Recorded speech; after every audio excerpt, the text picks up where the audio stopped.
अस्सलामु अलैकुम वरहमतुल्लाहि वबरकातुहू। तो स्टूडेंट्स, हम आपके निसाम में दो चैप्टर लेके आए हैं, एक आर्यभट्ट और तरेगना, दूसरा नॉवेल। तो नॉवेल लिखा है नज़ीर अहमद ने। तो नज़ीर अहमद के बारे में अभी तो हम उस चैप्टर को नहीं हल करेंगे, लेकिन नॉवेल से मैंने कुछ क्वेश्चन को लिया है। तो हम दो चैप्टर का इसमें क्वेश्चन ऑब्जेक्टिव हल करेंगे। एक आर्यभट्ट और तरेगना के बारे में है, दूसरा नॉवेल के बारे में। तो स्टूडेंट्स, अगर आप हमारे चैनल पे हैं तो एक एक क्वेश्चन को आप ध्यान से पढ़ेंगे और अपने कॉपी में भी लिखेंगे। इस से ऑब्जेक्टिव से कई सवाल एग्जाम में बार बार पूछे जाते हैं। हर एक क्वेश्चन को गौर से पढ़ें और अपने कॉपी में लिखें। अगर आप नए हैं तो हमारे चैनल को सब्सक्राइब करें और फॉरवर्ड भी अपने दोस्तों को करें ताकि उन्हें भी फ़ायदा मिल जाए। तो स्टूडेंट्स, हम शुरू करते हैं। हमारा पहला सवाल है, आर्यभट्ट की पैदाइश कहाँ हुई? आर्यभट्ट की पैदाइश कहाँ हुई? Option A Bihar, B Jharkhand, C Orissa, D Assam. तो ऑप्शन ए सही है, आर्यभट्ट की पैदाइश बिहार में हुई। अगला सवाल है 2 नंबर, आर्यभट्ट ने अपना तजुर्बागाह कहाँ कायम किया? ऑप्शन ए गया, बी तरेगना, सी पटना, डी खगोल। तो 2 का सही जवाब है बी तरेगना में। आर्यभट्ट ने अपना तजुर्बागाह तरेगना में कायम किया, जहाँ से वो तारों के मुताल्लिक तहकीकात किया करते थे। सवाल नंबर है 3, हिंदुस्तान में गुप्त अहद को कैसा दौर कहा जाता है? ऑप्शन ए जमहूरी दौर, बी तरक्की पसंद दौर, सी सुनहरा दौर, डी तारीख दौर। तो 3 का सही जवाब है सी सुनहरा दौर। गुप्त अहद को सुनहरा दौर कहा जाता है। सवाल है 4, आर्यभट्ट का ताल्लुक किस अहद से था? आर्यभट्ट का ताल्लुक किस अहद से था? ऑप्शन ए गुप्त अहद, बी मुगलिया, सी मौर्य अहद, डी ब्रिटिश अहद। तो आर्यभट्ट का ताल्लुक ऑप्शन ए सही है, गुप्त अहद से था। तो 4 का ऑप्शन ए सही, आर्यभट्ट का ताल्लुक गुप्त अहद से था। पहले ही पढ़ चुके, गुप्त अहद को सुनहरा दौर कहा जाता है, जिस दौर में आर्यभट्ट की पैदाइश हुई थी। सवाल नंबर 5, आर्यभट्ट ने किस साइंसदान की रहनुमाई की थी? Option A Galileo, B Pythagoras, C Thomas Edison, B Abul Kalam. तो हमारा सही जवाब है बी पाइथागोरस। पाइथागोरस भी कहते हैं इसको, या पाइथागोरस। ठीक है, तो हमारा ऑप्शन बी सही है। सवाल नंबर है 6, आर्यभट्ट की पैदाइश कब हुई थी? Option A 576, B 476, C 474, D 575। तो 6 का सही जवाब है बी 476। 476 में आर्यभट्ट की पैदाइश हुई थी। हमारा 7वां सवाल है, आर्यभट्ट की वफात कब हुई, यानी उनका इंतकाल कब हुआ? Option A 565, B 556, C 566, D 564। तो हमारा 7 का सही जवाब है डी 564 में आर्यभट्ट का इंतकाल हो गया था। 564। सवाल नंबर 8, खगोल के माने क्या हैं, यानी खगोल के माने बताइए। सवाल है, ऑप्शन ए है इल्म रियाजी, बी इल्मुल जब्र, सी इल्म नजूम, डी कोई नहीं। 8 का सही जवाब सी इल्म नजूम। सवाल नंबर 9, आर्यभट्ट ने कितने साल की उम्र पाई? आर्यभट्ट ने पूरी जिंदगी कितने साल जिए? Option A 76, B 86, C 88, D 90। तो 9 का सही जवाब है सी 88 साल। आर्यभट्ट पूरी जिंदगी 88 साल जिए। सवाल नंबर 10, आर्य सिद्धांत और तंत्र जैसी किताब किस साइंसदान ने लिखी?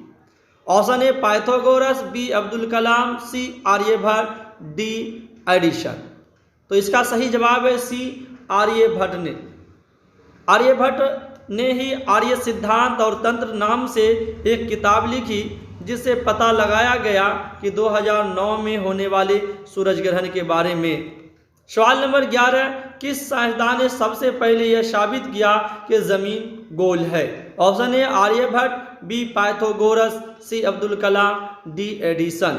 तो इसका सही जवाब है 11 का आर्यभट्ट, ऑप्शन ए। सवाल नंबर 12, जमीन अपने महूर पर घूमते हुए किसकी गर्दिश करती है? गर्दिश का मतलब होता है चारों तरफ घूमना। किसके चारों तरफ घूमती है? ऑप्शन ए चांद, बी सूरज, सी तारे, डी कोई नहीं। तो 12 का सही जवाब है बी सूरज। जमीन सूरज के चारों तरफ गर्दिश करती है। सवाल नंबर 13 है, किसी सैयारा या सितारा पर जज़्बी या मुकम्मल तौर पर पर्दा पड़ जाने को क्या कहते हैं? यानी किसी सैयारा या सितारा पर जज़्बी या मुकम्मल तौर पर, यानी थोड़े वक्त के लिए या पूरे तौर पर जब पर्दा पड़ जाता है तो उसे हम क्या कहते हैं? सूरज ग्रहण, ऑप्शन ए, बी चांद ग्रहण, सी ग्रहण सिर्फ होता है, डी कोई नहीं। तो इसका सही जवाब है सी, 12 का सी ग्रहण, यानी सिर्फ ग्रहण कहते हैं। इसमें नहीं कहा गया है कि कौन किसके बीच आ जाता है तब जाके उस पर, जब उसका साया जमीन पर नहीं पहुंचता है तो कौन सा ग्रहण लगता है। तो इसमें सिर्फ पूछा गया है कि किसी सैयारा या सितारा पर जब थोड़े वक्तों के लिए या पूरे वक्त के लिए जब इस पर ग्रहण पड़ जाता है, पर्दा पड़ जाता है, तो इसे हम क्या कहते हैं? तो जब ऐसे हालात होते हैं तो उसे हम ग्रहण कहते हैं। सवाल नंबर 14, चांद किसका तवाफ करता है? ऑप्शन ए जमीन, बी सूरज, सी मंगल, डी तारे। तो 14 का सही जवाब है ए, चांद जमीन का तवाफ करता है। और जमीन किसका करता है स्टूडेंट्स? पीछे वाली क्वेश्चन में जमीन सूरज का तवाफ करती है। सवाल नंबर है 15, मुकम्मल सूरज ग्रहण कितने सालों के बाद होता है? ऑप्शन ए 50 साल, बी 180 साल, सी 100 साल, डी 200 साल। तो मुकम्मल सूरज ग्रहण अब 100 साल के बाद ही लगेंगे, इनसे पहले नहीं होगा। सवाल नंबर 16 कहता है तरेगना किस जुबान का लफ्ज है? Option A Farsi, B Urdu, C Angrezi, D Hindi. तो 16 का सही जवाब है डी हिंदी। हिंदी सही है, तरेगना हिंदी जुबान का लफ्ज है। 17, तरेगना के माने क्या है? तरेगना के क्या माने हैं? ऑप्शन ए कहता है सैर करना, बी रात में जागना, सी तारे गिनना, डी मौसम का पता लगाना। 17 का सही जवाब है सी तारे गिनना। तरेगना के माने होते हैं तारे गिनना। सवाल नंबर है 18, साइंसी तहकीकी अदारा नासा किस मुल्क में है? फिर से सवाल को सुने, साइंसी तहकीकी अदारा नासा किस मुल्क में है? Option A Bharat, B Japan, C रूस, डी अमेरिका। तो 18 का सही जवाब है डी अमेरिका। सवाल नंबर 19, 21वीं सदी का सबसे बड़ा सूरज ग्रहण कब पेश आया? ऑप्शन ए 22 जुलाई 2008 ईस्वी में, बी 22 जुलाई 2009 ईस्वी में, सी 22 जुलाई 2009 ईस्वी में, डी 22 अगस्त 2009 ईस्वी में। तो हमारा सही जवाब है बी 22 जुलाई 2009 ईस्वी में। 19 का सही जवाब है बी 22 जुलाई 2009। सवाल नंबर है 20, साइंसदान जे एंडरसन किस मुल्क से ताल्लुक़ रखता था? साइंसदान जे एंडरसन किस मुल्क से ताल्लुक़ रखता था, यानी किस मुल्क का था? Option A America, B Hindustan, C रूस, डी फ्रांस। तो 20 का सही जवाब है ए, साइंसदान जे एंडरसन जो था अमेरिका का रहने वाला था। सवाल नंबर 21, साइंसी तहकीकी अदारा इसरो किस मुल्क में है? पीछे सवाल हो चुका है नासा के बारे में, अब है इसरो के बारे में कि साइंसी अदारा इसरो किस मुल्क में मौजूद है। सवाल option number A America, B Hindustan, C रूस, डी जापान। तो इसका सही जवाब है बी हिंदुस्तान। इसरो हमारे मुल्क हिंदुस्तान में है। सवाल नंबर 22, डिप्टी नज़ीर अहमद का ताल्लुक़ किस सिनफ़े अदब से है? किस सिनफ़े अदब से है डिप्टी नज़ीर। ये सवाल कई बार पूछे जा चुके हैं स्टूडेंट्स, इस सवाल को आप ध्यान से पढ़ेंगे। डिप्टी नज़ीर अहमद का ताल्लुक़ किस सिनफ़े अदब से है? ऑप्शन ए अफसाना, बी गज़ल, सी मसनवी, डी नॉवेल। तो नज़ीर अहमद एक नॉवेल निगार हैं, इसे नॉवेल निगार के तौर पर याद किया जाता है। Option D novel. सवाल नंबर 23, उर्दू का पहला नोबेल निगार किसे तस्लीम किया जाता है? यानी किसको पहला नोबेल निगार कहा जाता है? Option A Nazir Ahmad, B सादजिमाबादी, सी प्रेमचंद, डी मिर्जा हादी रुस्वा को। तो 23 का सही जवाब है ए नज़ीर अहमद। नज़ीर अहमद को ही उर्दू का पहला नोबेल निगार तस्लीम किया जाता है। सवाल नंबर 24, किस नोबेल को उर्दू का पहला नोबेल करार दिया गया? यानी नज़ीर अहमद पहला नोबेल निगार हैं, इन्होंने जो पहली नोबेल लिखा था वो कौन सी है? ऑप्शन ए मिरातुल उरूस, बी मजालिसुन निसा, सी असलाहुन निसा, डी गौदान। तो 24 का सही जवाब है ए मिरातुल उरूस।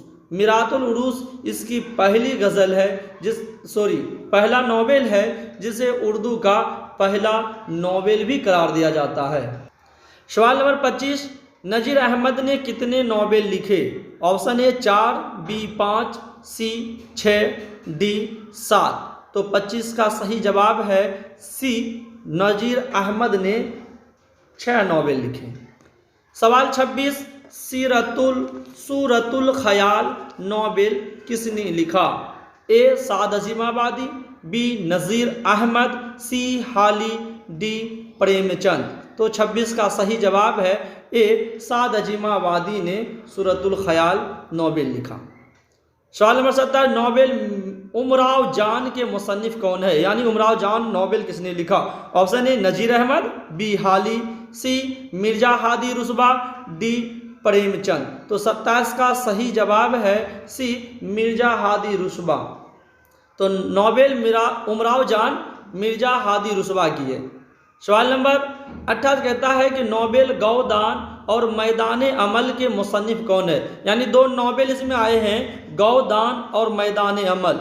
मुसन्निफ के नाम पूछे जा रहे हैं। Option A Premchand, B Nazir Ahmad, C Hali, D Mirza Hadi रुस्वा। तो 28 का सही जवाब है ए प्रेमचंद। सवाल नंबर 29 कहता है नोबेल लंदन की एक रात के मुसन्निफ कौन है? Option A Premchand, B Sajjad Zaheer, C Hali, D नज़ीर अहमद। तो 29 का सही जवाब है B Sajjad Zaheer. Novel London की एक रात सज्जाद जहीर की नोबेल है। सवाल नंबर 30 और आखिरी सवाल है, प्रेमचंद ने कितने नोबेल लिखे? प्रेमचंद ने कितने नोबेल लिखे? Option A 10, B 12, C 15, D 25। तो प्रेमचंद ने 25 नोबेल लिखे। तो प्रेमचंद को भी नोबेल निगार कहा जाता है। ये कथा सम्राट भी हिंदी में से कथा सम्राट के नाम से जाने जाते हैं। इन्होंने 300 से ज़्यादा कथा लिखे हैं, कहानी लिखे हैं। तो ये स्टूडेंट्स हमारे 30 सवाल पूरे हो गए हैं। आप हर एक क्वेश्चन को कॉपी में लिख कर याद करें। तो हमारे वीडियो देखने के लिए थैंक्स। खुदा हाफिज़।